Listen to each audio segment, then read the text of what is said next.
ماشاء اللہ لا حول ولا قوة الا باللہ العلی العظیم.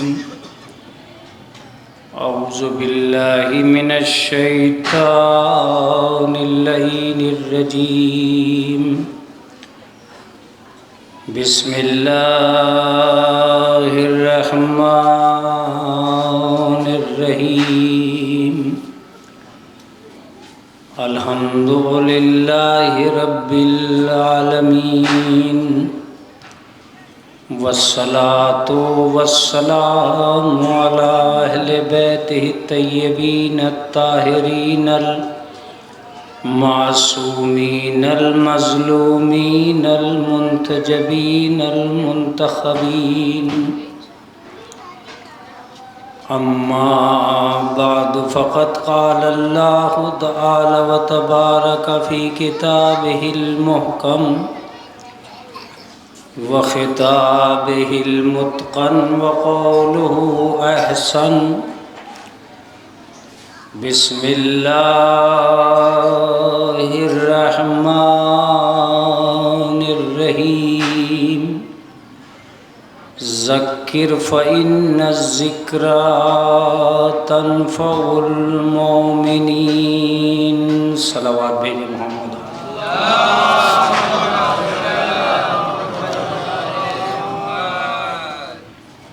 حضرات گرامی قدر، یہ جشن امام حسین علیہ السلام ہے.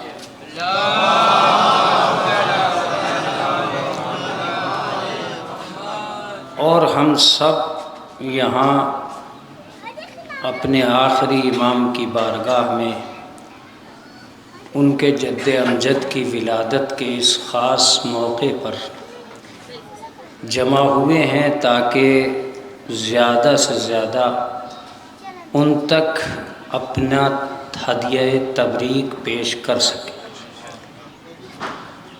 ہماری اور آپ کی دنیا چونکہ عقیدت سے وابستہ ہے، اس لیے عقیدت کا دائرہ جتنا بڑا ہوتا چلا جاتا ہے اتنا ہی جشن اہم ہوتا چلا جاتا ہے.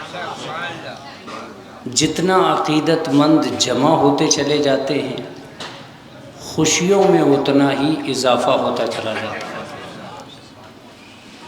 یہ ائمہ کی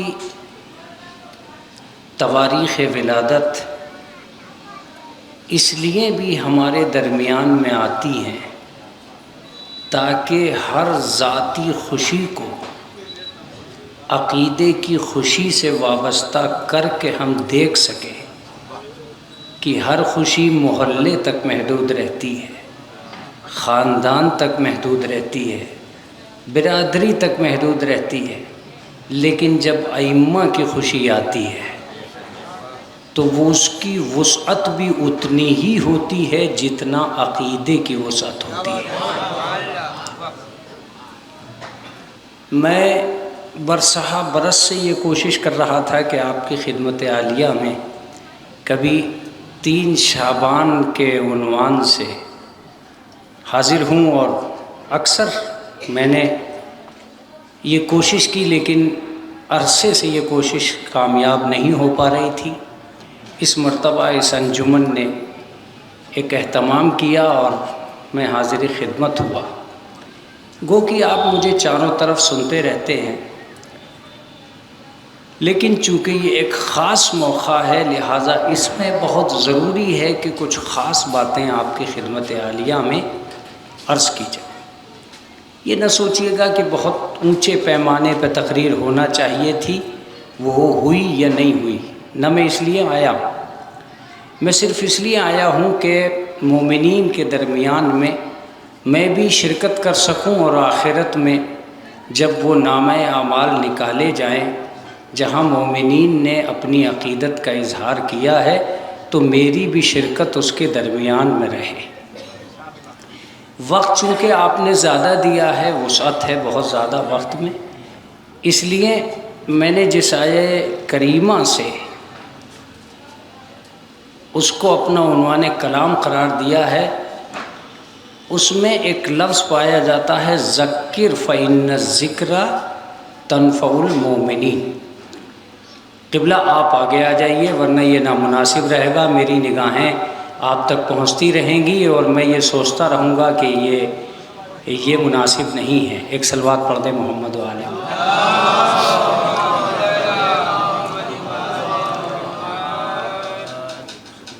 ذکر فإن الذکر تنفع المؤمنین، ذکر کرو اس لیے کہ ذکر مومنین کو فائدہ پہنچاتا ہے۔ دیکھیے پہلے ہو سکتا ہے آپ کے سنے ہوئے الفاظ ہوں، پھر سنا دوں۔ قرآن مجید کی دنیا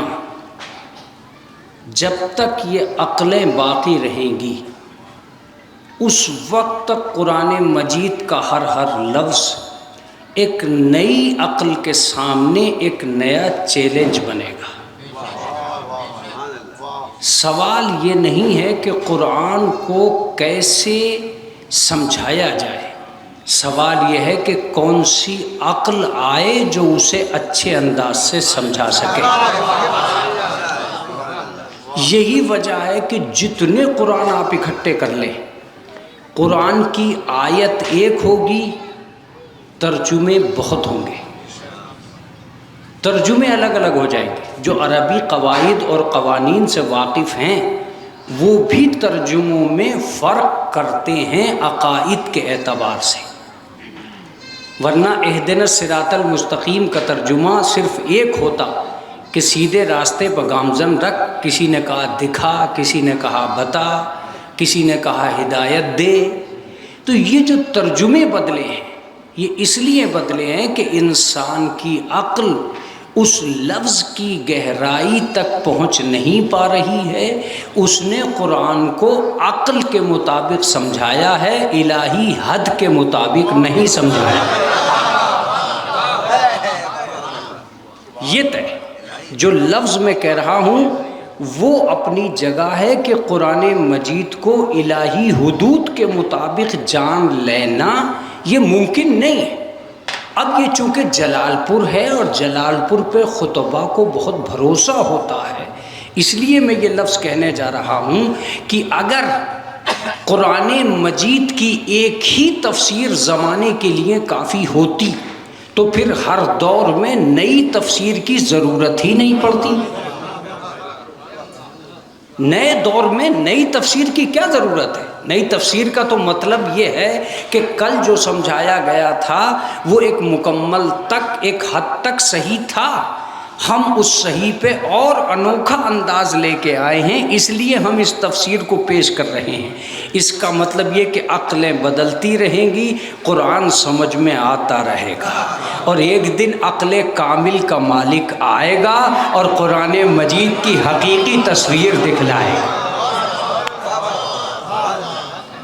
ایک دن حقیقی تصویر دکھلائے گا، پھر سب کے ترجمے دھرے رہ جائیں گے، سب کی تفسیریں دھری رہ جائیں گی۔ وہ جو تفسیر کرے گا وہ حقیقی تفسیر کرے گا، اس لیے کہ وہ کسی سے پڑھ کے تفسیر نہیں کرے گا، وہ وہاں سے پڑھ کے آیا ہوگا اور وہیں کی تفسیر کرے گا۔ توجہ دیجیے گا، ہم جتنے بھی ہیں، ایک لفظ آ گیا ہے آغا، آپ جانیں آپ کا کام جانیں، ہم جتنے بھی ہیں علم محفوظ کے ذریعے تفسیر کرتے ہیں۔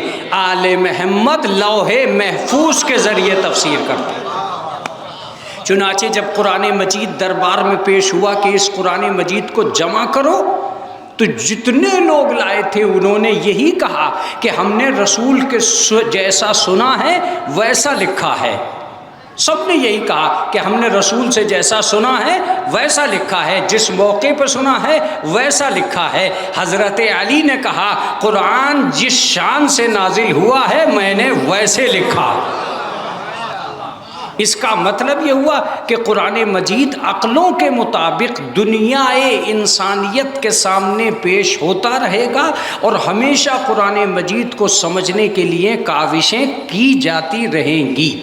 ہماری اور آپ کی اور ساری امت مسلمہ کی ایک بہت بڑی غلطی ہے جو سامنے آ رہی ہے، وہ یہ ہے کہ ساری دنیا قرآن کو پڑھنے پر اتفاق کر رہی ہے، سمجھنے پر اتفاق نہیں کر رہی ہے۔ میں ایک لفظ کہہ کر اپنی محفل کو آگے بڑھا رہا ہوں، جبکہ قرآن کا پڑھنا اور ہے، سمجھنا۔ کیا آپ تک میری باتیں پہنچ رہی؟ اب لفظ بدل رہا ہوں اور آپ اپنا نصیب مان لیجئے گا یا اس تقریر کا ماحصل مان لیجئے گا، جو بھی ماننا چاہیں مان لیجئے گا، میں اس لفظ کو کہوں گا ضرور۔ یہی وجہ ہے کہ دنیا میں 2 مکتب فکر ہو گئے، قرآن کے پڑھنے کے مدرسے اور ہیں، سمجھنے کے مدرسے اور۔ کیوں ایسا ہوا کہ قرآن کے سمجھنے کے مدرسے ہوئے؟ اب میں اپنی آیت کی طرف آؤں گا، ذکر فإن الذکریٰ تنفع المؤمنین کی طرف متوجہ رہیے گا۔ کیوں آؤں گا؟ اس لیے کہ یہی میرا مقصد ہے جو میں عرض کر رہا تھا، اور میں نے اسی لیے اس آیت کو پڑھا ہے۔ بس آپ توجہ دیجئے۔ 2 مدرسے کیسے ہو گئے؟ 2 مدرسے آج سے نہیں ہوئے، 2 مدرسے پہلے ہی سے ہوئے۔ جب جناب زینب نے یہ سمجھا تھا اور یہ جانا تھا کہ انہوں نے کربلا وارد کی ہے قرآن پڑھ کر، انہوں نے مقاتلہ کیا ہے قرآن پڑھ کر، انہوں نے اہل بیت کو برباد کیا ہے قرآن پڑھ کر، 4000 حافظان قرآن نے فتویٰ دیا تھا امام حسین کے قتل کا، تب بی بی زینب نے سوچا کہ اب نقشہ بدلنا پڑے گا، اب تبلیغ کا انداز بدلنا پڑے گا، اب معیار فکر تبدیل کرنا پڑے گا، اب قوم کے اندر انداز دین و مذہب الگ کرنا پڑے گا۔ لہٰذا بی بی نے بنیاد ڈالی مجلس حسین کی، تاکہ قرآن صرف پڑھایا نہ جا سکے، سمجھایا جا سکے۔ قرآن کو صرف پڑھایا نہ جا سکے، سمجھایا جا سکے۔ جب سمجھانے کی نوبت آئے گی تو اب ذاکر ممبر پہ آئے گا، اور ذاکر ممبر پہ آنے کے بعد میں ایک آیت کو پڑھے گا، قرآن کو پڑھے گا، اس کی شان نزول بتائے گا، اس کی تفسیر بتائے گا، پھر اس کے بعد آپ کی خدمت عالیہ میں آگے بڑھے گا، تاکہ دنیا کو قرآن سمجھانے کا مدرسہ آ جائے۔ یہی وجہ ہے کہ ذکر حسین کے نام پر جتنی بھی محفلیں ہو رہی ہیں، جتنے بھی اوراد آ رہے ہیں، جتنے بھی اذکار آ رہے ہیں، وہ سب ایک محفل نہیں ہے، آتنکواد سے بچانے کا ایک ذریعہ ہے جسے بنام حسین بچھایا گیا ہے۔ ایک صلوات پڑھ دے محمد و آل محمد۔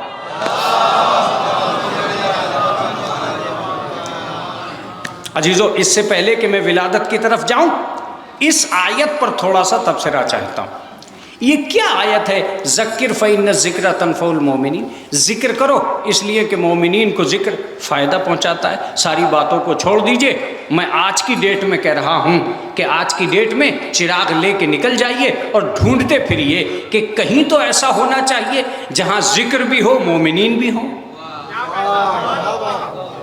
جہاں ذکر بھی ہو، مومنین بھی ہو۔ ظاہر سی بات ہے، اگر کہیں بھی مومنین اکٹھے نہ ہوں اور کہیں ذکر ہی نہ ہو رہا ہو تو یہ آیت تو میدان میں آئے گی ہی نہیں۔ یہ آیت تو تبھی میدان میں آئے گی جب ذکر بھی ہوگا اور مومنین بھی ہوں گے۔ یہی وجہ ہے کہ ہمارے کسی پوسٹر پہ یہ نہیں لکھا ہوتا ہے جنہیں تبرک چاہیے وہ آ جائیں، ہمارے کسی پوسٹر پہ نہیں لکھا ہوتا ہے جسے علم چاہیے وہ آ جائیں، ہمارے ہر پوسٹر پہ لکھا ہے مومنین سے گزارش ہے کہ وہ شرکت فرمائیں، مومنین سے گزارش ہے کہ وہ شرکت فرمائیں۔ اب فائدہ کیا ہوگا، فائدہ کیا نہیں ہوگا مجھے نہیں معلوم، میں تو اتنا جانتا ہوں کہ فرش حسین، محفل حسین تہذیب و تمدن کا گہوارہ ہے۔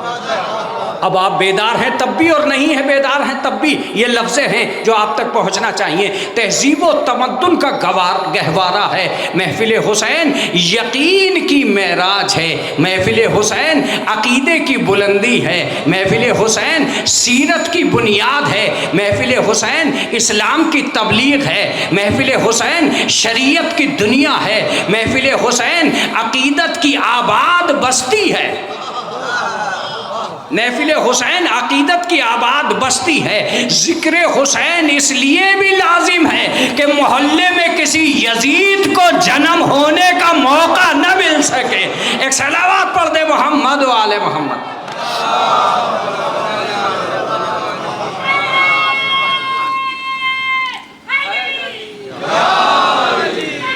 اس لیے بھی ضروری ہے۔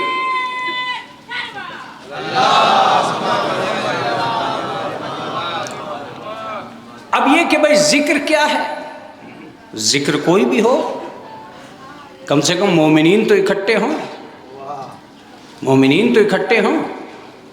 یہ کمال کی بات ہے کہ امام حسین کی دنیا میں مومنین کی قید ہی اس لیے لگائی تھی کہ منافقین بھی شرکت نہ کر سکے۔ مومنین کی قید ہی اس لیے لگائی تھی کہ یہاں منافقین کی بھی گنجائش باقی نہ بچے۔ اب ظاہر سی بات ہے، اگر منافق ہوگا تو کیسے پہچانا جائے گا؟ مجلس میں کروٹیں بدلنے لگے گا، مجلس میں سیاستیں کرنے لگے گا، مجلس میں گھوٹالے کرنے لگے گا، تاکہ اسے یہاں بہت دیر ٹھہرنا مشکل ہو جائے۔ اس لیے کہ منافقین کی بھی گنجائش نہیں ہوتی ہے۔ محفل امام حسین علیہ السلام اس لیے ہوتی ہے۔ عزیزوں متوجہ رہیے گا، مومنین کو اکٹھا کرنا اور کسی ذکر کی طرف لے جانا۔ اب یہ نہ پوچھئے کہ صاحب ذکر کیا ہے، ایک آیت تو ہے بھی باقاعدہ، اِنَّا أَنزَلْنَا إِلَيْكُمْ ذِكْرَ الرَّسُولَ، ہم نے تمہیں رسول کو ذکر بنا کر نازل کیا۔ اس کا مطلب یہ کہ رسول کا نام ہو سکتا ہے ذکر۔ اگر رسول کا نام ہو سکتا ہے تو اب ان کو کہا جا سکتا ہے اہل ذکر۔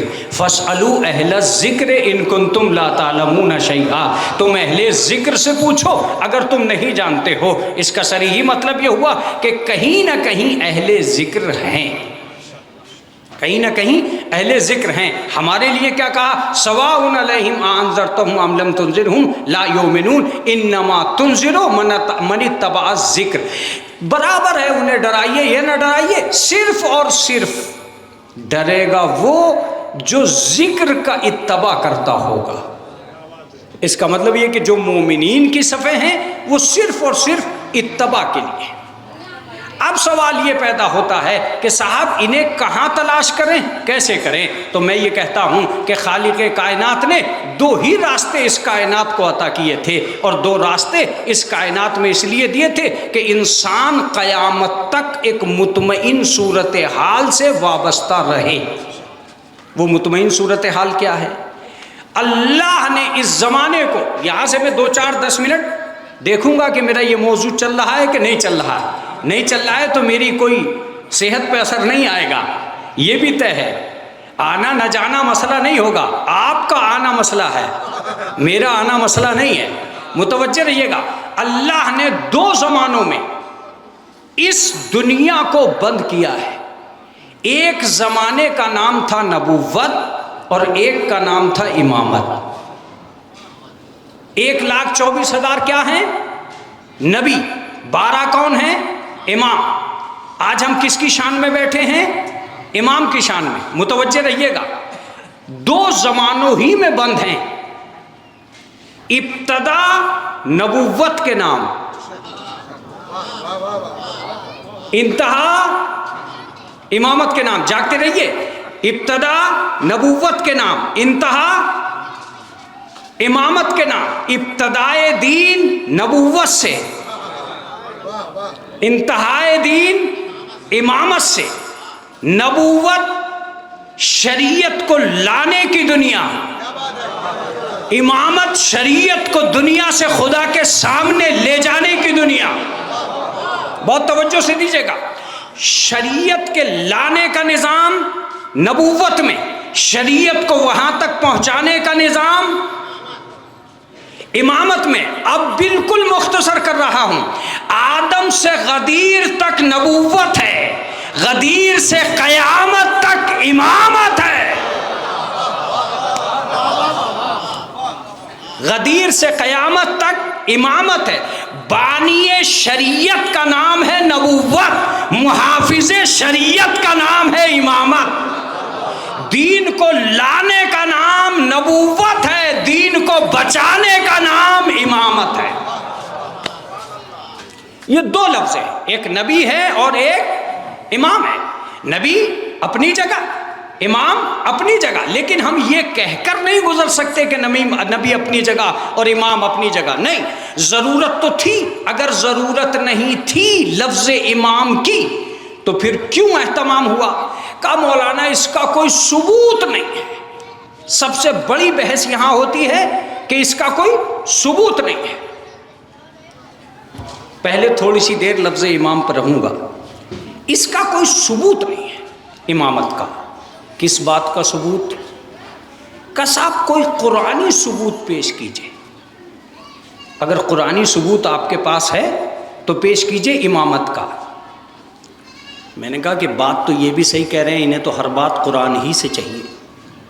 اگر قرآن سے چاہیے تو میں 2 آیتیں پڑھوں گا اور محسوس کروں گا کہ یقینی طور پر امامت آپ تک پہنچ رہی ہے نہیں پہنچ رہی۔ میں نے کہا کہ یہ بتائیے کہ ہدایت کے کتنے منصب ہیں۔ ایک نبی ہے جس کے لیے ارشاد ہوا کہ ہم نے تمہیں نبیوں کا ایک سلسلہ بھیجا ہے بالہدا و دین الحق، دین حق اور ہدایت کے ساتھ۔ معلوم یہ ہو گیا کہ نبیوں کا رشتہ ہدایت سے ہے اور دین حق سے ہے۔ دوسرا لفظ آیا خلافت۔ اللہ نے کہا انی جاعل فی الارض خلیفہ، میں روئے زمین پر خلیفہ بنا رہا ہوں۔ پھر کہا یا داؤد انا جعلنا کا خلیفتن فی الارض، اے داؤد ہم روئے زمین پر تمہیں خلیفہ بنا رہے ہیں۔ حالانکہ میری سمجھ میں تو آج تک نہیں آیا، جب ایک بنا چکا تھا تو دوسرے کی ضرورت کیا تھی؟ کہا یہی تو ہم تمہیں بتا رہے ہیں کہ پہلا بھی ہم ہی بنائیں گے، دوسرا بھی ہم ہی بنائیں گے۔ تمہیں بنانے کی ضرورت نہیں ہے، بنانا ہمارا کام ہے، لہٰذا ہم بنا رہے ہیں۔ اب لفظ سنیے گا، جاعل فی الارض خلیفہ، انہی لفظوں میں کہا گیا انی جاعلک للناس اماما، ہم ابراہیم تمہیں لوگوں کا امام بنا رہے ہیں۔ عزیزو بات تو وضاحت ہو چکی، جن لفظوں میں اللہ نے خلیفہ بنایا، جن لفظوں میں نبی بنائے، انہی لفظوں میں پروردگار عالم نے امام بنایا۔ اگر یہ الہی منصب نہ ہوتا تو اللہ اس کے بنانے کا اعلان ہی نہ کرتا۔ پہلی شرط اللہ کبھی بھی بنانے کا اعلان نہ کرتا۔ بنانے کا اعلان ہی اس لیے کیا کہ تمہارا کام امام بنانا نہیں ہے، اللہ کا کام امام بنانا ہے۔ جب اللہ کا کام امام بنانا ہے یہ ہماری طرف سے آئیں گے۔ جناب ابراہیم نے کہا میری ذریت میں بنا دے، ان کا لفظ ذریت لانا یہ بتاتا ہے کہ امامت کا رشتہ نبی کی نظر میں امت سے نہیں ہے، ذریت سے ہے۔ امت سے نہیں ہے، ذریت سے۔ آگے بڑھ جائیے، اور آگے بڑھنے کے بعد اللہ نے ایک عجیب پابندی لگا دی، لا ینال عہد الظالمین، میرا عہدہ کسی ظالم کو نہیں ملے گا۔ میرا عہدہ، عہدی، میرا عہدہ، میرا یہ عہدہ کسی ظالم کو نہیں مل سکتا۔ اس کا مطلب یہ کہ دنیا کے اندر ظالم سردار ہو سکتا ہے، آقا ہو سکتا ہے، پیشوا ہو سکتا ہے، رہبر ہو سکتا ہے، قائد ہو سکتا ہے، بادشاہ ہو سکتا ہے، مملکت کا تاجدار ہو سکتا ہے، مگر امام نہیں ہو سکتا۔ عزیزو متوجہ ہو جائیے گا، مگر امام نہیں ہو سکتا۔ اب اگر کبھی بھی تمہیں دنیا میں کوئی ظالم یہ کہتا ہوا ملے کہ میں امام ہوں تو یہ سوچ لینا یہ خود والا امام ہے، خدا والا امام نہیں ہے۔ یہ خود والا امام ہے، یہ خدا والا امام نہیں ہے، یہ منہ بولا امام ہے، اللہ والا امام نہیں ہے۔ اگر یہ اللہ والا امام ہوتا تو اس کی یہ کیفیت نہیں ہوتی، یہ کبھی بھی ظالم نہیں ہو سکتا۔ ایک آیت نے ہمیں یقین دلا دیا کہ دنیائے انسانیت کو قیامت تک کسی ظالم پر اگر قرآنی امامت کو ماننا ہے تو یقین نہیں کرنا ہوگا کہ وہ امام ہے۔ ظالم کبھی بھی امام نہیں ہو سکتا، ظالم کسی بھی شکل میں امام نہیں ہو سکتا۔ جب ظالم امام ہو ہی نہیں سکتا تو اب امام ہوگا کون؟ تو ایک دوسری آیت آئی، وَجَعَلْنَا مِنْهُمْ أَئِمَّةً يَهْدُونَ بِأَمْرِنَا لَمَّا صَبَرُوا، ہم نے انہیں امام اس لیے بنایا ہے کہ وہ ہمارے امر کی ہدایت کرتے ہیں اور انہوں نے صبر کیا ہے۔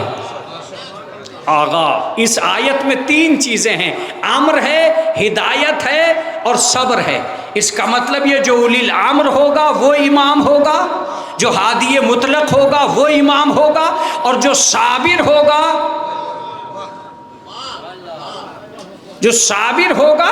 وہ امام ہوگا۔ تو اب یہ تو ہمیں اندازہ ہو گیا کہ آیت ایک ہی لفظ کہہ رہی تھی کہ ظالم کبھی امام ہو نہیں سکتا اور صابر ہمیشہ امام ہوگا۔ اب ہمیں دور تاریخ امامت میں یہ دیکھنا ضرور ہوگا کہ ظلم کس نے کیا ہے امامت کے نام پر، اور صبر کس نے کیا ہے امامت کے نام پر۔ ظالم کتنے تھے اور صابر کتنے تھے، آپ کی سمجھ میں امام حسین یہیں سے آ جائیں گے، اور میں یہیں سے سمجھانا چاہ رہا تھا کہ امامت اپنے معیار تک آ جائے۔ 200 سال کی تاریخ امامت ہے جس میں انسان سرگشت کر رہا ہے، سیر و سیاحت کر رہا ہے، علم حاصل کر رہا ہے، تاریخ پڑھ رہا ہے، سیرت پڑھ رہا ہے، نمونے پڑھ رہا ہے۔ کمال کی بات یہ ہے کہ ہر آدمی نے اماموں پر ظلم کیا ہے، اور ظالموں نے کبھی بھی اپنے ہاتھ کو نہیں روکا ہے، مگر ایک طرف طاقت کے ہونے کے باوجود انہوں نے صبر کیا ہے۔ یہ لفظ آپ کی سمجھ میں اور عوام تک پہنچانے کے لیے مجھے بڑی طاقت لگانا پڑے گی۔ ظاہر سی بات ہے علی کے ہاتھ میں اللہ کی تلوار ہے۔ اب بھی اگر میرا مجمع نہیں سمجھا ہے، اللہ کے ہاتھ میں علی کی تلوار ہے، خاندانی شجاعت ہے، اسد اللہ کا دیا ہوا لقب ہے، مچھلیوں پہ زنگ نہیں لگا ہے، لافتہ کی مہر پائی جاتی ہے، اس کے باوجود علی کے گلے میں رسی ہے اور خاموشی ہے۔ اس خاموشی کا کیا مطلب ہے؟ کہ غلط نادانی میں مت آنا قمر سلطان، آج ہی تو میں یہ بتانے آیا ہوں کہ یہ رسی کھینچنے والے دعویٰ کر رہے تھے کہ ہم امام ہیں، ہم نے دعویٰ کیا تھا کہ ہم امام ہیں۔ آج ہم تمہیں بتائیں گے کہ اس منظر میں نظر آئے گا صابر کون ہے ظالم کا۔ اس منظر میں تمہیں نظر آئے گا کہ صابر کون ہے، صابر کون ہے، ظالم کون ہے۔ جب آپ جانتے ہیں کہ اس کھانے میں زہر ہے تو کھا کیوں رہے ہیں؟ کہ اگر نہیں کھایا تو پتہ ہی نہیں چلے گا کہ ظالم کون ہے۔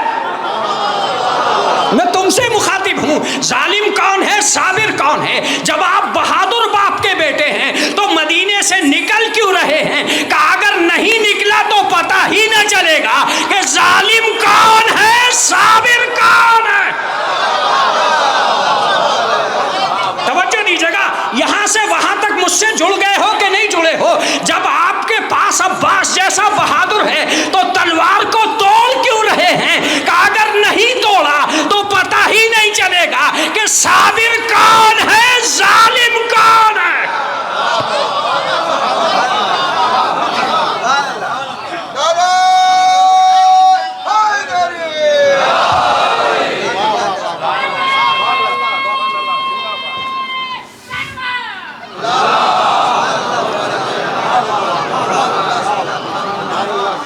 اس کا مطلب یہ ہے کہ دو دنیائیں امامت کی ہیں، دو دنیائیں امامت کی ہیں۔ ایک دنیا یہ بتانے آئی ہے کہ علم کسے کہتے ہیں، اور ایک دنیا یہ بتانے آئی ہے کہ صبر کسے کہتے ہیں۔ اگر یہ صبر نہ کرتے، تم نے سن لیا اور میں نے سنا لیا، میرا سنانا اور تمہارا سننا بہت آسان ہے، لیکن ذرا سوچئے کہ طاقتوں کے ہونے کے باوجود انہوں نے قید خانوں کو آباد کیا تاکہ تخت پہ بیٹھے ہوئے ہر آدمی کو یہ ثابت کر دیا جائے کہ یہ ظالم ہے۔ آئے ہائے آئے ہائے آئے، متوجہ رہیے گا، متوجہ رہیے گا، تخت پہ بیٹھے ہوئے ہر آدمی کو یہ ثابت کر دیا جائے کہ یہ ظالم ہے۔ یہ ظالم کہلاتے ہی نہیں اگر اماموں کو قید میں نہ رکھتے۔ میں کیا لفظ کہہ رہا ہوں، انہوں نے جب اماموں کو کہا، آج یہ تاریخ نہیں لکھی جا رہی ہے کہ کتنے آدمیوں پر ظلم کیا تھا متوکل نے، یہ تاریخ لکھی جا رہی ہے کہ کتنے دن تک قید رکھا تھا امام کو ظالم نے۔ متوجہ رہیے گا، کیوں؟ اس لیے کہ امام جانتے تھے، امام جانتے تھے کہ کل جب دنیا زیارتوں کے لیے آئے گی تو تخت ڈھونڈتے نہیں پھریں گے، ہمارے قید خانے ڈھونڈتے پھریں گے۔ کیا جملہ ہے یہ، خدا کی قسم، ہمارے قید خانے ڈھونڈتے پھریں گے اور قید خانوں میں جا جا کر زیارت کریں گے۔ کوئی دنیا میں ایسا آدمی ہو جس نے جرم کیا ہو، قید میں رہا ہو، اور جا کے اس کی قید میں جا کے زیارت کی گئی ہو کہ یہ بہت بڑا مجرم تھا، لیکن کمال کی بات یہ تھی کہ یہ تخت پہ بیٹھ کے انہیں قید میں تو پہنچا سکے مگر مجرم نہیں بنا سکے۔ ارے کیا جملہ ہے یہ خدا کے قسم!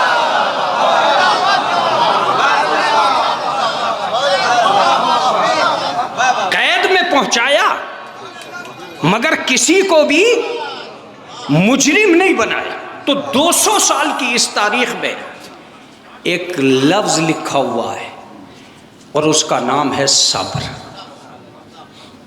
کیا میں ایک لفظ کہوں کہ علی علیہ السلام کے ہاتھوں میں اتنی طاقت، اور اتنی طاقت کے باوجود تلوار کا نہ اٹھانا؟ کیوں مولا؟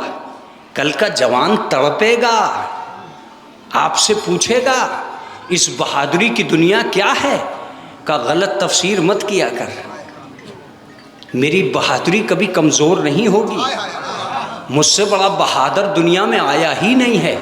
علامہ جواد عاملی شجاعت کو لکھتے ہوئے مولا کا ایک قول لکھتے ہیں، میں تمہیں محبت میں سنا رہا ہوں، متوجہ رہیے گا۔ مولا فرماتے ہیں کہ اگر پورا عرب بھی خدا کا دشمن ہو جائے تو میں میدان سے قدم پیچھے نہیں ہٹاؤں گا۔ ارے کیا جملہ ہے یہ خدا کی قسم! لما ولیت عنہا، میں کبھی بھی قدم پیچھے نہیں ہٹاؤں گا۔ جب رسول اللہ سے پوچھا گیا تھا کہ یا رسول اللہ ابو طالب آخر کتنا بڑا بہادر ہے، تو جناب رسول اللہ نے کہا تھا اگر ساری دنیا کی شجاعت ایک پلے میں رکھ دی جائے، ابو طالب کی بہادری ایک پلے میں رکھ دی جائے۔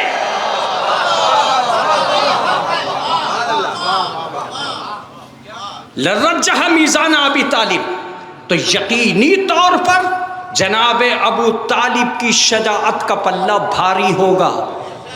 متوجہ رہیے گا۔ تو خاندانی شجاعت ان کے پاس، خاندانی شجاعت ان کے پاس، الہی شجاعت ان کے پاس، قوت رب کا مظہر ان کے پاس۔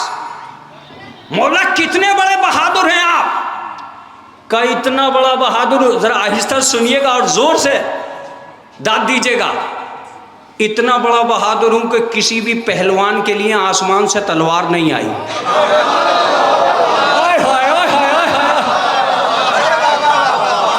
کسی بھی پہلوان کے لیے آسمان سے تلوار نہیں آئی۔ میں نے کہا مولا کیوں آئی؟ کہا میری امامت کو ثابت کرنے۔ ہائے ہائے ہائے ہائے ہائے ہائے، اب آپ سن رہے ہیں؟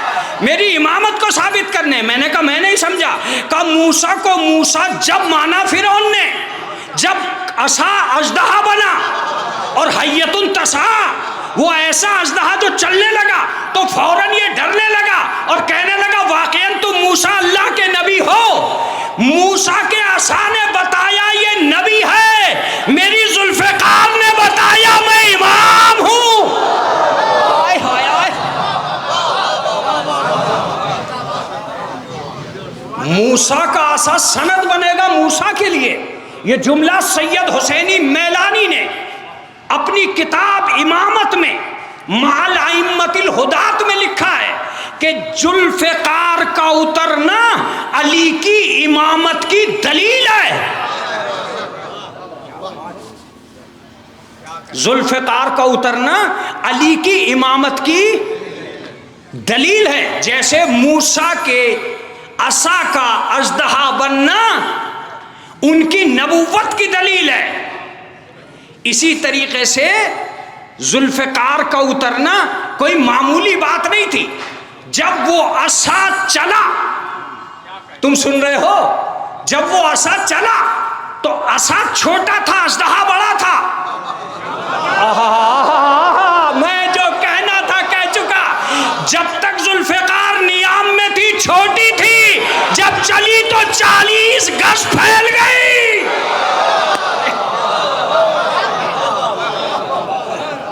جب چلی تو کتنا پھیل گئی؟ 40 گز پھیل گئی۔ میں نے کہا مولا ایسا کیوں ہوا؟ کہ جو عصا کا قد تھا وہی میری ذوالفقار کا قد ہے۔ میں نے کہا مولا یہ الہی ہے، اس کا کیا ثبوت ہے؟ کہ جو بھی الہی ہوتا ہے اس کی علامتیں الگ ہوتی ہیں۔ کیا تو نے ان کنکروں کو نہیں دیکھا جو کعبہ دیکھ کے چل رہے تھے کہ کعبہ کہاں ہے، ابرہہ کہاں ہے؟ میری تلوار بھی دیکھ کے چلتی ہے، کافر کہاں ہے، مومن۔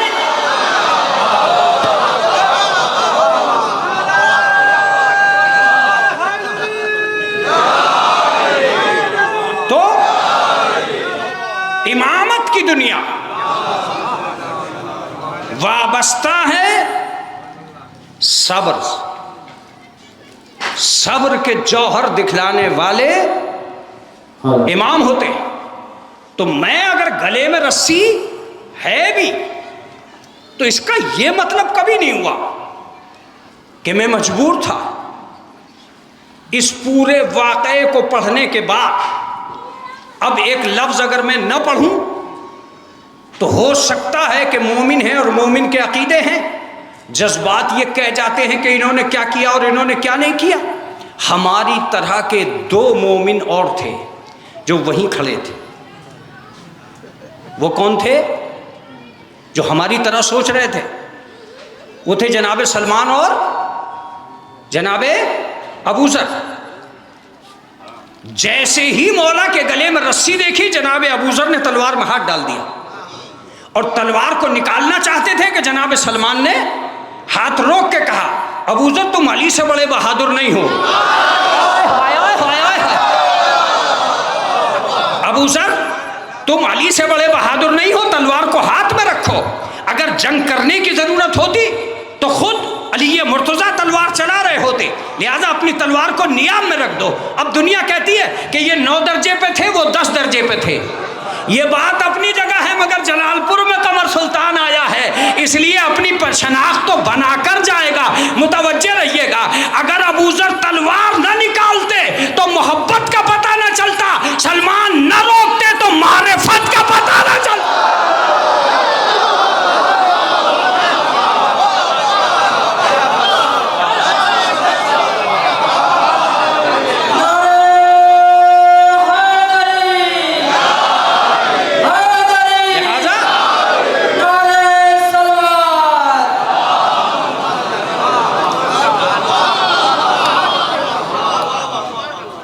اس کا مطلب یہ کہ امامت کا رشتہ صبر سے تھا۔ یہی وجہ تھی کہ اس صبر کو صرف ایک پیمانہ دیا گیا، ایک پیمانہ دیا گیا، اور وہ پیمانہ تھا ظاہری تاریخ۔ مگر میں آج جلال پور میں محفل پڑھنے آیا ہوں، حاجی جی مجھے غور سے دیکھ رہے ہیں اینک نیچے کر کر کے۔ یہ بہت دن سے مجھے بلاتے رہے اپنے سیکریٹری شپ میں نہیں آ سکا، اس لیے آج میں ساری وہ باتیں آپ کی خدمت عالیہ میں عرض کروں گا۔ ہو سکتا ہے کہ آپ میں سے کچھ لوگ مجھے تسلیم کریں اور کچھ لوگ نہ کریں۔ اصل میں لفظ دو ہیں، ایک ہے خلقت، ایک ہے ولادت۔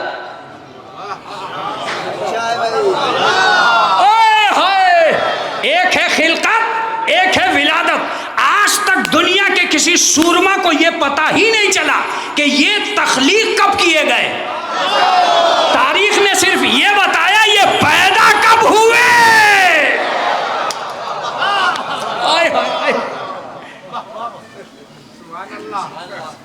لفظ مختلف ہیں، میں کیا کروں؟ اول ما خلق اللہ نوری، سب سے پہلے میرا نور خلق ہوا۔ کنت ولیا وآدم بین الماء والطین، میں تو اس وقت بھی نبی تھا جب آدم آب و گل کے درمیان تھے۔ اس کا مطلب یہ کہ ہم جو جشن منا رہے ہیں یہ عالم ظہور کا جشن ہے۔ عالم ظہور میں کب آئے؟ یہ مت سوچ لینا کہ عالم نور میں کب آئے۔ یہی وجہ ہے کہ ہم جشن انہی چیزوں پر منا سکتے ہیں جن کو ہم جانتے ہیں، جن کو ہم جانتے، اور تاریخ نے بتایا۔ البتہ ان کی ولادت کا جشن ہم اور تم کیا چیز ہیں؟ ہم تو اپنی سعادت کی لو بڑھا رہے ہیں جشن میلاد حسین منا کر۔ آئے ہائے آئے ہائے، ہم تو سعادت کی لو بڑھا رہے ہیں جشن میلاد حسین بڑھا کر۔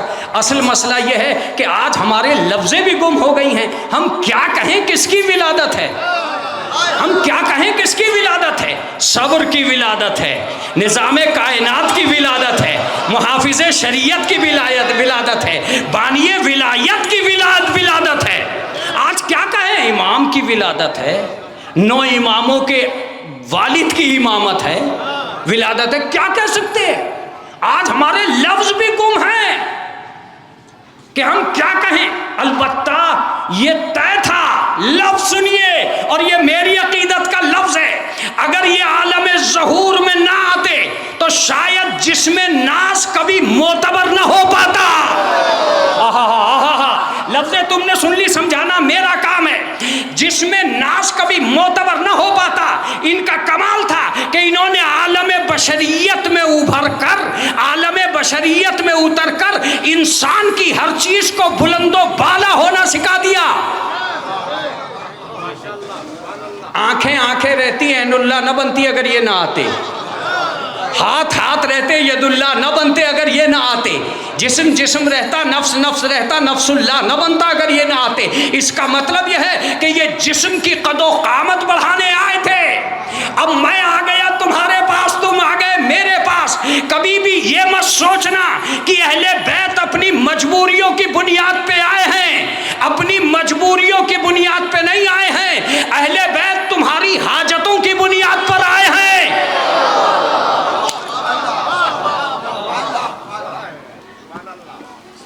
تمہاری حاجتوں کی بنیاد پر۔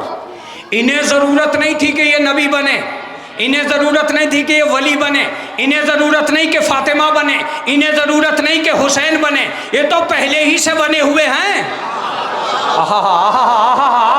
پہلے ہی سے بنے ہوئے ہیں۔ یہ بننے نہیں آئے ہیں، بنانے آئے ہیں۔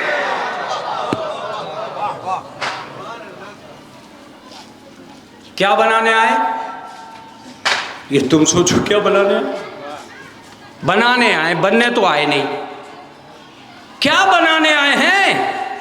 کلمہ پڑھ لو مسلمان بنا دیں گے، پاس بیٹھ جاؤ صحابی بنا دیں گے، آئے ہائے آئے ہائے، پاس بیٹھ جاؤ صحابی بنا دیں گے، کلمہ پڑھ لو مسلمان بنا دیں گے، عقیدہ ان کا رکھ لو مومن بنا دیں گے۔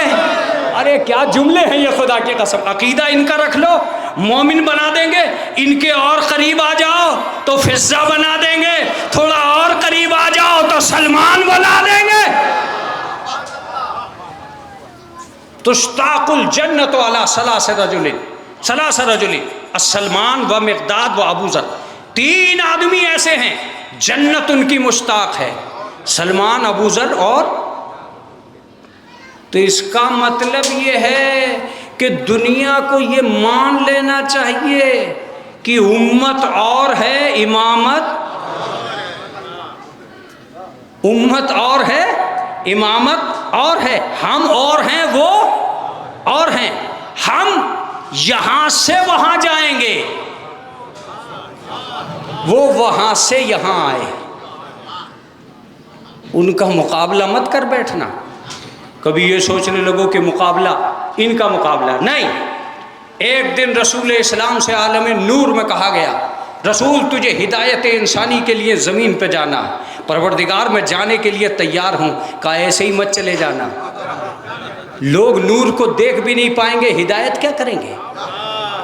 لہٰذا تم ایک لباس بشری پہنو اور زمین پہ جاؤ۔ 2 ذاتیں آسمان سے نیچے لباس پہن کر آئی ہیں، قرآن نے ورق کا لباس پہنا ہے اور کلام اللہ بنا ہے، انہوں نے لباس بشری پہنا ہے اور رسول اللہ بنے ہیں۔ قرآن اس لیے آیا ہے تاکہ تلاوت کی جا سکے، رسول اس لیے آئے ہیں تاکہ ہدایت کی جا سکے۔ تو یہ اگر بشر نہ بنتے تو کبھی بھی ہدایت نہ ہو پاتی، وہ اگر ورق پہ نہ اترتا۔ یہاں آنے کے بعد لوگوں نے ترکیب لگائی کہ ان کی قد و قامت کو گھٹاؤ۔ کیوں گھٹاؤ بھائی؟ کہ یہ تو سب سے اونچے ہیں، یہ تو سب سے بڑھیا ہیں، یہ سب سے عمدہ ہیں، ان کو گھٹاؤ۔ جب ان کے گھٹانے کی ترکیب سامنے آئی تب ایک لفظ آیا، کہ تم گھٹا نہیں سکو گے، اس لیے کہ یہ تو قرآن اپنے ساتھ لائے ہیں۔ جب جب گھٹاؤ گے قرآن تمہارے گھروں میں سے کہہ دے گا کہ ان کو کوئی نہیں گھٹا سکتا۔ ان میں طے ہو کے آیا ہے کہ جب تک تم ہو قرآن کو کوئی نہیں مٹا سکتا، اور جب تک قرآن ہے تمہیں کوئی نہیں مٹا سکتا۔ میں نے کہا قرآن نے کیا روک لیا؟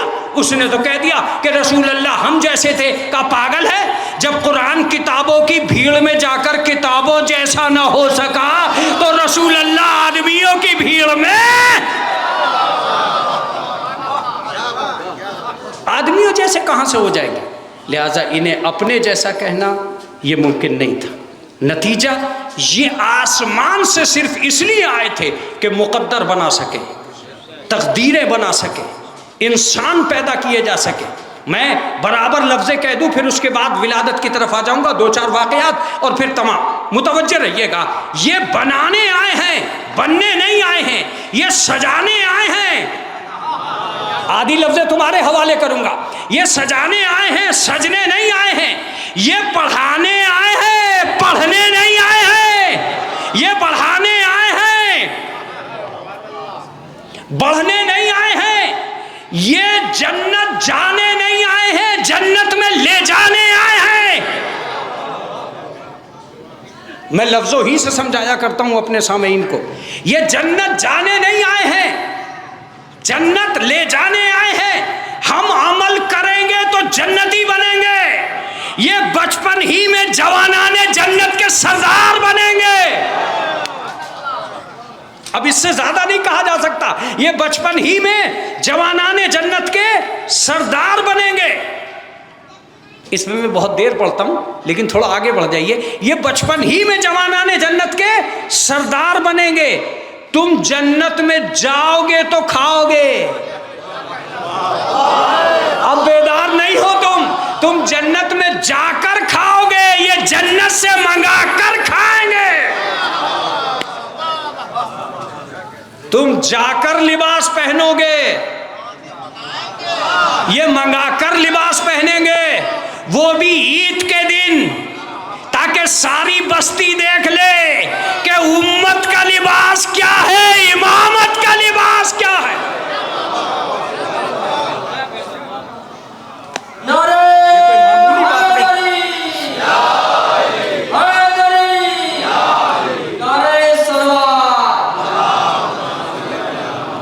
چنانچہ اس کائنات میں پروردگار عالم نے نبوت جیسی دنیا کے بعد امامت جیسے عہدے کو رکھا۔ کیوں رکھا؟ کیا ضرورت تھی؟ مجھے نہیں معلوم۔ میں نے تو ایک منظر دیکھا کہ غدیر میں سارے مجمع کو روک کر پیغمبر نے ایک لفظ کہا، جو کل تک میں تھا آج سے یہ ہے۔ جو کل تک میں تھا آج سے یہ ہے۔ کل تک ہدایت کا ذمہ دار میں تھا، آج سے یہ ہے۔ میں نے کہا رسول اللہ لوگ پوچھیں گے آپ نے کیا بنایا ہے؟ کہا ان سے کہہ دینا بنانا تو ہمارے ہاں لفظ ہی نہیں ہے، ہم بنانے نہیں آئے ہیں۔ مولا بنا نہیں رہا ہوں، بتا رہا ہوں۔ بنایا وہ جاتا ہے جو پہلے نہ ہو۔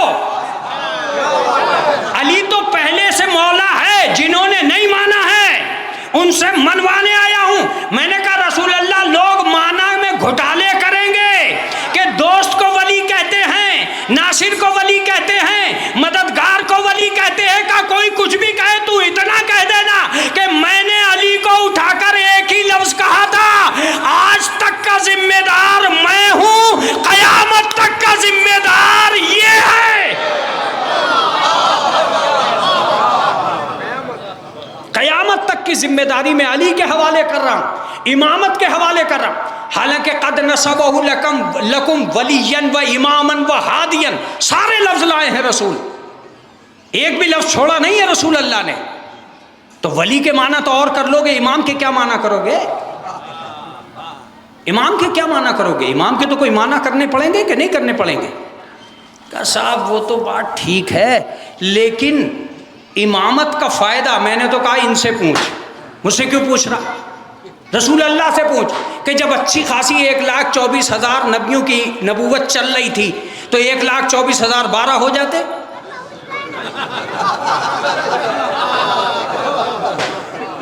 اسی کو چلنے دیتا پروردگار؟ اچھی خاصی چل تو رہی تھی، 1,24,000 مان لیے تھے، 12 ہو جاتے، 18 ہو جاتے، 19 ہو جاتے، اور 100-200 بڑھا دیتا، نبوت ہی چلتی رہتی۔ کہ اس کا مطلب یہ کہ نبوت نام ہے رکے ہوئے عہدے کا، امامت نام ہے قیامت سے ملے ہوئے عہدے کا۔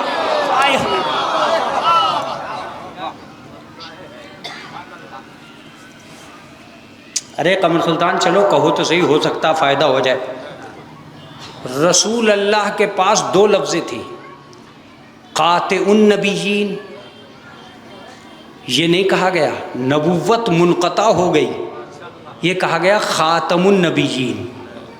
خاتم اسے کہتے ہیں جو کمالات کو آخری درجے پر لے آئے۔ قاطع اسے کہتے ہیں جو صف کو منقطع کر دے، جو عدد کو ختم کر دے، اور خاتم اسے کہتے ہیں جو آخری منزل پر کمالات کو لے آئے۔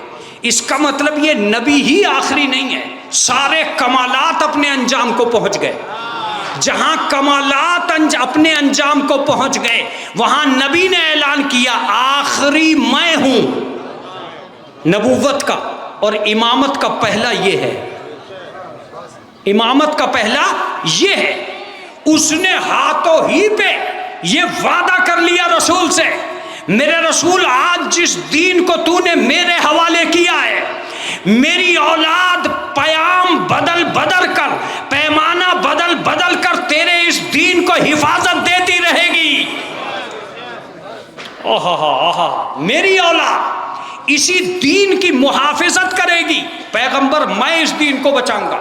نتیجہ کیا ہوا؟ نبیوں کو چلنا چاہیے۔ میں نے کہا معبود روکا کیوں؟ کہا نہ روکتا تو امت اتحاد کی طرف نہ بڑھتی، ہر نبی آتا ایک امت بڑھتی چلی جاتی۔ میں نے اب ایسے معصوم لانا شروع کر دیے جو معصوم تو 12 ہوں گے، امت ایک ہوگی۔ معصوم 12 آ گئے اور امت کون؟ ایک امت۔ یہ صرف اماموں کے دور میں ہوا، کسی نبی کے دور میں نہیں ہوا۔ ہر نبی اپنی امت لے کے الگ، لیکن امام 12 اور امت ایک۔ اس امامت کا ہمیں کیا فائدہ ہوگا؟ اس امامت کا یہی فائدہ ہوگا جس طرح اس وقت امام حسین کے نام پر سارا جلال پور ایک جگہ دکھائی دے رہا ہے، اسی طرح محشر میں امامت کے نام پر ساری دنیا ایک جگہ دکھائی دے گی۔ ساری دنیا ایک ہی جگہ دکھائی دے گی امامت کے نام پہ۔ یہ محفل امام حسین نہیں ہے، یہ محشر کی بہترین پریکٹس ہے۔ آج یہاں جمع کیا ہے، کل وہاں جمع کریں گے۔ ایک صلوات پڑھ دے محمد و آل محمد۔ یہ دکھ رہا ہے، اور جب دکھتا ہے تو ظاہر سی بات ہے شکوہ تو ہوتا ہے۔ ایک صلوات پڑھ دے محمد و آل محمد۔ چلیے صاحب میں تمام کرنے جا رہا ہوں۔ میرے معبود کیا ضرورت پڑی ہے؟ کہ کمالات کو سمیٹنے کے لیے ضروری ہے کہ اب امامت کا زمانہ ہے۔ عزیزو یادگار جملہ سنیے، زمانے 2 ہیں، ایک نبوت کا زمانہ اور ایک امامت کا زمانہ۔ نبوت کا زمانہ آدم سے غدیر تک، امامت کا زمانہ غدیر سے قیامت تک۔ مجھے یہ بتائیے بڑا زمانہ کون سا ہے؟ بھائی وہ زمانہ کسی بھی طرح سے ہی 900 سال کے جناب نوح ہو گئے، سب کچھ ہوا، لیکن کہیں نہ کہیں ختم تو ہوا۔ اور یہ دور تو ختم ہونے کا نام ہی نہیں لے رہا ہے۔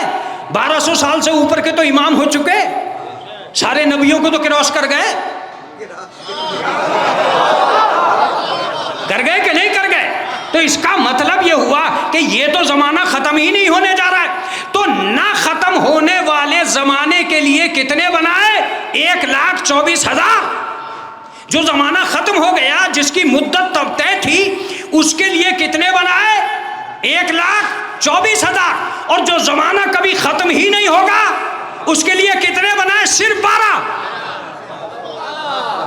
اس کا مطلب یہ ہے کہ جتنا دم 1,00,000 میں ہے اتنا ہی دم تنہا 12 میں ہے۔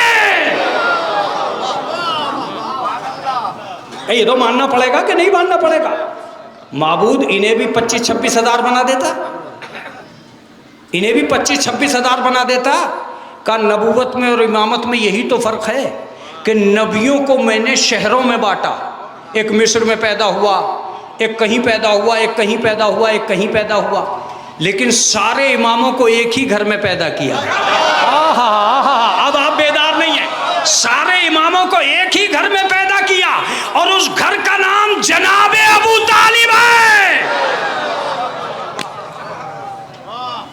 جناب ابو طالب ہے، سب ابو طالب کے گھر میں۔ اسی لیے تو ابو طالب نے کہا تھا سڑکوں پہ کیا کلمہ سن رہا ہے، میرے گھر آ کے دیکھ میں کتنا بڑا مسلمان ہوں۔ آپ بیدار نہیں تھے۔ سڑکوں پہ کیا کلمہ سننا ہے، میرے گھر آ کے دیکھ میں کتنا بڑا مسلمان ہوں۔ یہ دیکھ خاتون جنت میرے گھر میں ہے، قاسم جنت میرے گھر میں ہے، سردار جنت میرے گھر میں ہے، پھر تجھ میں اور مجھ میں کیا فرق ہے؟ بھائی ایک ہی فرق ہے، تو پڑھنے والوں میں ہے، میں کلمہ پڑھانے والوں۔ تیرا کیا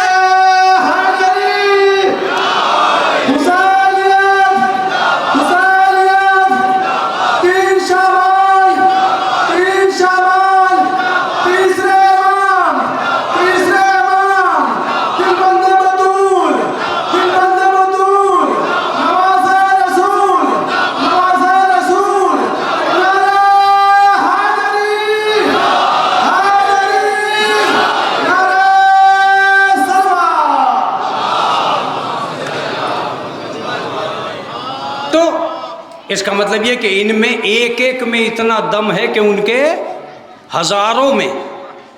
اب اس کا ثبوت نہیں دوں گا، اگر آپ ثبوت چاہیں تو حدیثوں میں موجود ہے کہ ایک علی کئی نبیوں جیسے، آدم کا علم، نوح کا تقویٰ، موسیٰ کی ہیبت، عیسیٰ کا زہد، یوسف کا جمال، محمد کا کمال، سب کا سب علی میں ہے۔ اس کا مطلب یہ کہ جتنا کمال ان سارے نبیوں میں ہے وہ سارا کمال تنہا علی میں ہے۔ کمال امامت کیا ہے؟ اللہ نے اپنا دین سجایا، علی کو دیا، نبی کو دیا، نبی نے اس میں اوصاف حمیدہ بھرے اور علی کو دیا، علی نے اس میں جلالت کا اضافہ کیا اور حسن کو دیا، حسن نے اخلاق بڑھایا اور حسین کو دیا۔ توجہ دیتے رہیے گا، حسین کو دیا۔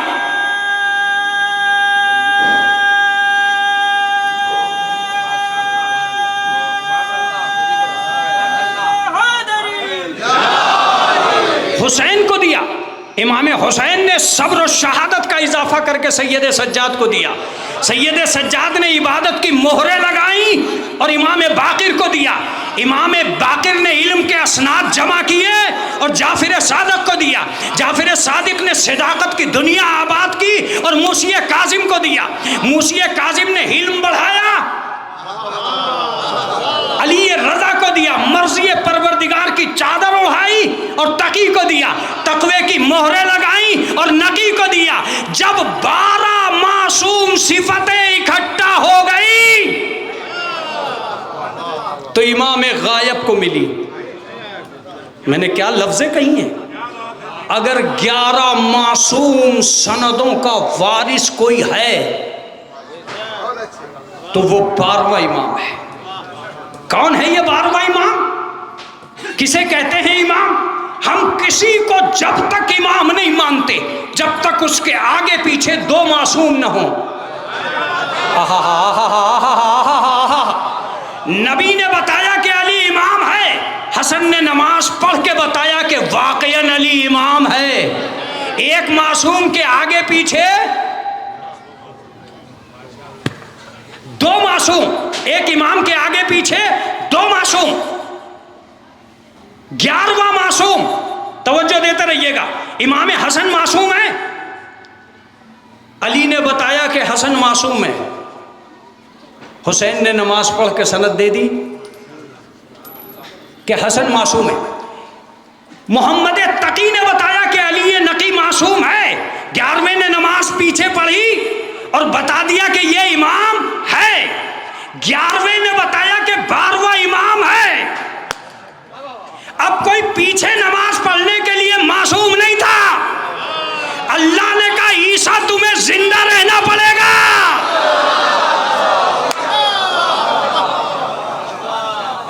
اللہ نے کہا عیسیٰ تمہیں زندہ رہنا پڑے گا. جس دن یہ اپنی امامت کا اعلان کرے گا تم اس کے پیچھے مصلی بچھا دینا تاکہ ثابت ہو جائے کہ جو اس معصوم نے کہا تھا یہ بھی معصوم ہے. اس کا مطلب یہ ہے کہ عیسیٰ زندہ ہی ہے طفیل امام میں.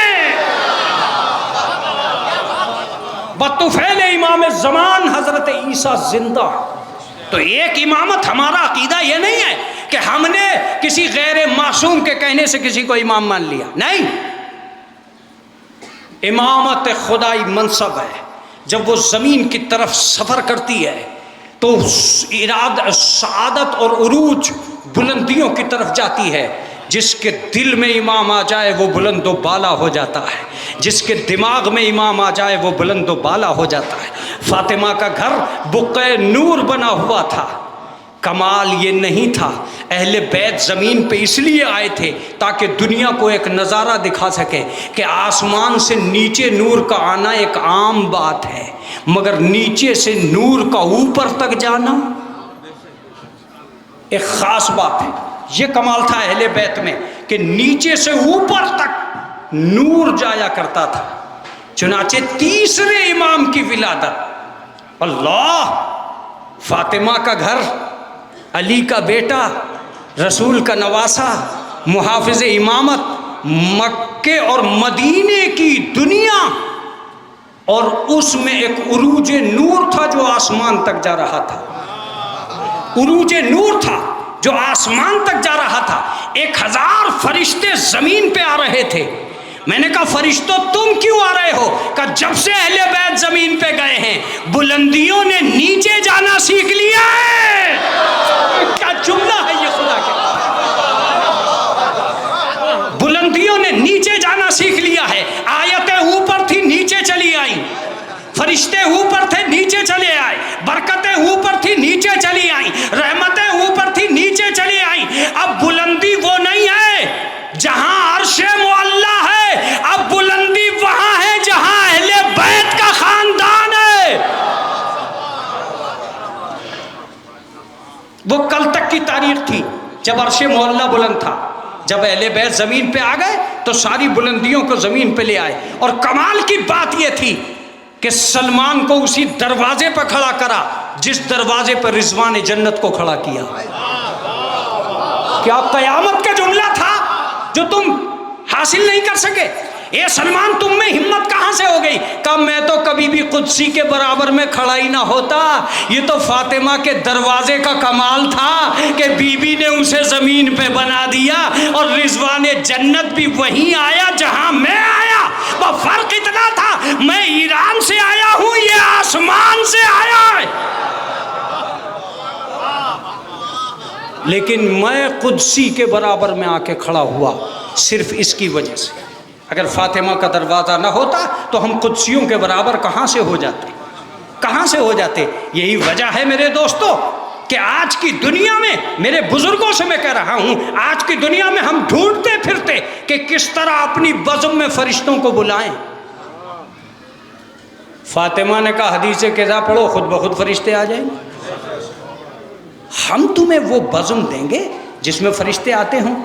چنانچہ جناب جبریل امین 1000 فرشتوں کے ساتھ جتنے بھی نبی آئے ہیں سب کی ولادت کے موقع پہ یہ تعداد نہیں ہے جو امام حسین کے لیے لکھی ہے. 1000 فرشتوں کے ساتھ جبریل چلے تہنیت کے لیے. میں نے کل ہی پڑھا ہے ایک کتاب میں، 1000 ملائکہ کے ساتھ تہنیت کے لیے چلے. عرش کے ایک جزیرے میں فطرس ملا جس کا نام راہیل لکھا ہے لوگوں نے. فطرس ملا. فطرس نے کہا کہاں جا رہے ہو؟ کہ پیغمبر کے گھر میں نواسے کی ولادت ہے، ہم مبارکبادی کے لیے جا رہے ہیں. اس نے کہا مجھے بھی لے چلو، ممکن ہے کہ اس کی دعائیں مجھے کامیاب کر دیں. کہا چلو. یہ لے کے چلے. پروں پہ بٹھا کے جب سب مبارکباد دے رہے تھے تو رسول اللہ نے دیکھا کہ ایک عجیب و غریب خلقت ایک طرف ہے. کہ یہ کون ہے؟ کہ یہ فطرس فرشتہ ہے جو 700 سال سے معذب ہے. رسول اللہ نے اس کی طرف دیکھا، کیوں آئے ہو؟ کہ صدقے میں مجھے بالوں پر مل جائیں. متوجہ رہیے گا، صدقے میں اگر مجھے بالوں پر مل جائے. اب تم ہم سے کہہ رہے ہو کہ مومنین محفل کیوں کر رہے ہیں؟ ارے صدقے حسین میں تمہاری امیدیں پوری ہو جائیں، تمہاری تمنا پوری ہو جائے، تمہارے آرزو پوری ہو جائے. میں تم سے کہہ رہا ہوں جو آسمان والے کو دے سکتا ہے. اب یہاں سے وہاں تک ولادت سنو. جو آسمان والے کو دے سکتا ہے. حسین تو دنیا میں آیا ہی اس لیے ہے کہ تم مانگو. تمہارے مانگنے میں دیر لگے گی، ہمارے دینے میں دیر نہیں لگے گی. خبر سلطان وہ لفظ بولو جو جلال پور میں کام آئے. تمہارا دستے طلب تھکے گا، ہمارا دستے سخاوت نہیں تھکے گا. ہم تو آئے ہی دینے کے لیے ہیں. آواز دیتے ہیں طول حیات میں، آؤ فطرس پر ہم دیں گے، چلے آؤ راہی پسر ہم دیں گے، آ جاؤ حر مقدر ہم دیں گے. 3 واقعے اور 3 قومیں. اب جلال پور بیدار نہیں ہے، یا تو تم تھک گئے یا میں تھک گیا. 3 قومیں، 3 واقعے اور 3 قومیں. ایک آسمان کا ملک، ایک عیسائیوں کا راہب، ایک مسلمانوں کا لیڈر حر. تینوں کو الگ الگ دیا. آسمان والے کو پر دیے، عیسائی والے کو پسر دیے، اور حر کو مقدر دیا، تاکہ دنیا جان لے جو ایک قوم کو دیتا ہے وہ اور ہے جو ہر قوم کو دیتا ہے.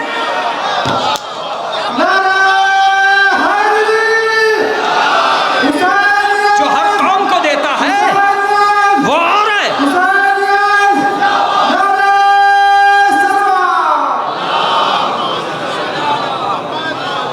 حسین کا دروازہ ہے، امیدوں کے دامن بھر کے لے جاؤ.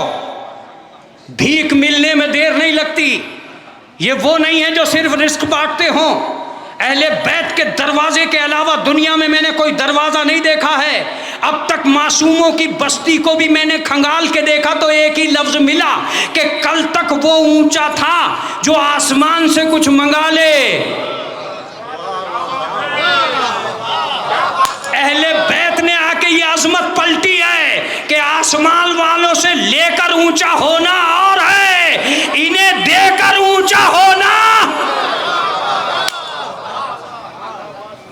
اگر امام حسین نہیں آتے تو پتہ بھی نہیں چلتا فرشتے کیسے ہوتے ہیں. اب آپ بیدار ہی نہیں ہیں.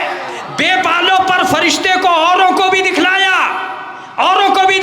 فرشتہ دیکھو، اور ہم پر دے رہے ہیں تاکہ دنیا کو پتہ چل جائے کہ زخمی معصوم فرشتوں کے پر سے صحیح ہوتے دیکھے گئے ہیں، مگر زخمی فرشتے معصوم کے گہوارے سے صحیح ہوتے پہلی مرتبہ دیکھے گئے ہیں. تو جو فرشتوں سے لے لے وہ اور ہے، جو فرشتوں کو دے دے وہ اور ہے. فرشتہ آیا، رسول اللہ نے کہا کیا چاہتے ہو؟ کہا بالوں پر مل جائیں. کہا جاؤ اپنے آپ کو گہوارے سے مس کرو. اے پیغمبر یہ دے تو ایسے بھی سکتے تھے، مس کروانے کی کیا ضرورت ہے؟ کہا کہ جو ہم سے نسبت رکھتی ہیں وہ چیزیں وہ بھی لائق عظمت ہیں. آج حسین کے گہوارے پر سند دے رہا ہوں، کر گہوارے علی اصغر پہ منتیں مان لینا. ایک صلوات پڑھ دے محمد و آل محمد پر. گہوارے علی اصغر کو کمزور مت سمجھنا، کسی بھی گہوارے کو کمزور مت سمجھنا. جس گہوارے میں حسین ہے جب اس کا یہ حال ہے تو جس مرقد میں حسین ہے اس روزے کی منزل کیا ہے؟ میں تمہیں عظمتوں سے وابستہ کر رہا ہوں. چلو یہ واقعہ ختم ہو گیا. جب وہ آسمان میں پہنچا تو آسمان میں سب اسے کہہ کے پکارتے تھے ھذا عتیق الحسین، یہ حسین کا آزاد کردہ ہے. اب میں وہ ذاکری بالکل نہیں کرنا چاہتا جو یہاں کرتے. البتہ ایک آخری جملے اور پھر آپ کے گلے ملنے کی نوبت آ جائے گی، متوجہ رہیے۔ آخری جملے۔ اب دوسرا واقعہ، راہب کے پسر۔ میں نے کہا کہ یار تم تو خالی واقعے پہ ٹوٹتے رہتے ہو کہ یار جب اس کی کوئی سند نہیں ہے تو کیوں پڑھ رہا ہو؟ ابے سند کیا ہم نے گھڑا کیا یہ؟ ہم نے گھڑا کیا یہ واقعہ؟ اس خطیب سے جو کہہ رہا ہو بیچارے سے کہ یہ خطیب جو اس واقعے کو پڑھا، کیا اس سے پہلے یہ واقعہ نہیں پڑھا جاتا تھا؟ اس کا مطلب اس نے گھڑا نہیں ہے، کہیں نہ کہیں ہے، جبھی تو اس کے پاس تک آیا۔ اگر یہ گھڑتا تو کسی اور طریقے سے گھڑتا۔ رہ گئی بات تبصرے کی، میں نے کہا مجھ سے کیوں کہہ رہے ہو کہ راہب کو پسر نہیں ملے، وہاں تو شادیاں ہی نہیں ہوتی، وہاں تو بیاہ ہی نہیں ہوتے، دنیا بھر کی باتیں لے کے آ رہے ہو؟ ارے اس راہب سے کہو کہ تو کیوں گیا امام حسین کے پاس؟ کیا تجھے اپنی قوم میں اولاد دینے والے نہیں ملے تھے؟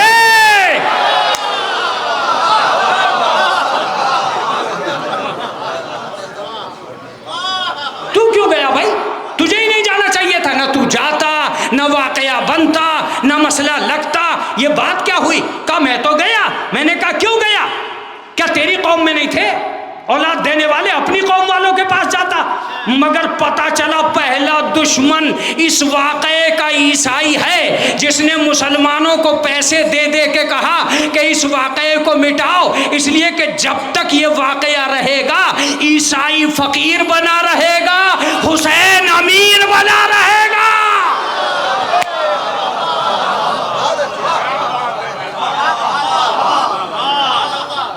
اس واقعے کو مٹاؤ، اس واقعے کو نہیں ہونا چاہیے۔ تو عیسائیوں نے پیسے دیے، مسلمانوں نے اس واقعے میں حرف لگائے۔ ہوا تو یہی ہے کہ عیسائیوں نے پیسے دیے اور مسلمانوں کے اوپر ٹوٹ پڑے۔ اگر عیسائیوں کے پیسے نہ چلتے تو یزید جیسا فنکار پیدا نہ ہوتا۔ اگر عیسائیوں کے پیسے نہ چلتے تو امام حسن کو شام کا زہر نہ دیا جاتا۔ اگر عیسائیوں کے پیسے نہ چلتے تو علی کی تلوار میں، علی کو قتل کرنے والی تلوار میں شام سے آیا ہوا زہر نہ ملتا۔ عیسائیوں نے اپنا بدلہ لینے کے لیے یزید کی ماں کو عیسائی بنوایا تاکہ عیسائیت خون میں رہے، دودھ میں رہے، اور مسلمان کا مقابلہ مسلمان سے ہو جائے۔ آج بھی سینکڑوں ملک ہیں جن کی رگوں میں عیسائیت کا پیسہ دوڑ رہا ہے، اور اس کی وجہ سے وہ مصلحت کی چادر اوڑھے ہوئے ہیں۔ جس طرح کل اکیلا حسین تھا، آج اکیلا ایران دکھائی دے رہا ہے، آج اکیلا ایران دکھائی دے رہا ہے۔ مگر میں نے ایران سے کہا تھا کہ تو اکیلا کیوں آیا؟ کہ جن کے باپ دادا کل میدان میں نہیں آئے تھے وہ آج بھی نہیں آئے۔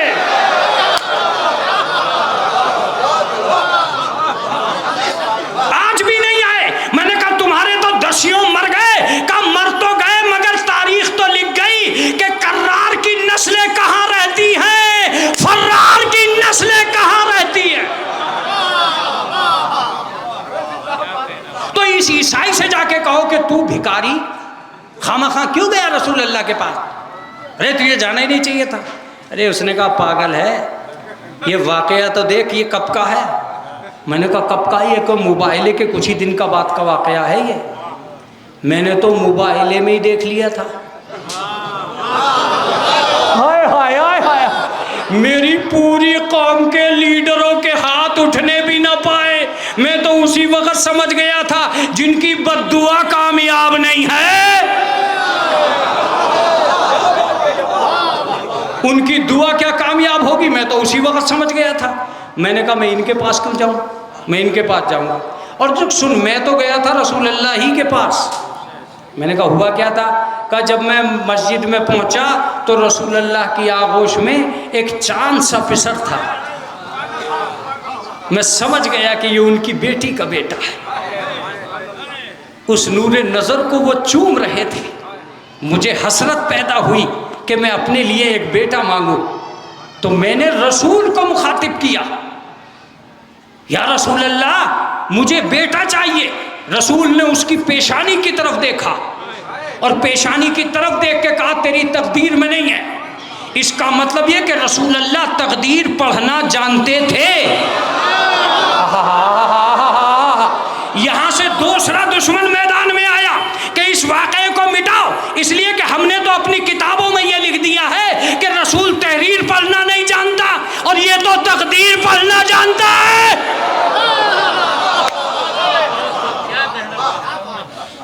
یہاں سے دوسرا دشمن سامنے آیا، اس نے کہا بھائی جب تک یہ واقعہ رہے گا رسول اتنا پڑھا لکھا مانا جاتا رہے گا کہ وہ تو تقدیر پڑھ لے لوح محفوظ کی، وہ تو پیشانی دیکھ کے تقدیر پڑھ رہا ہے، لہذا امی کو پڑھنا نہیں چاہیے۔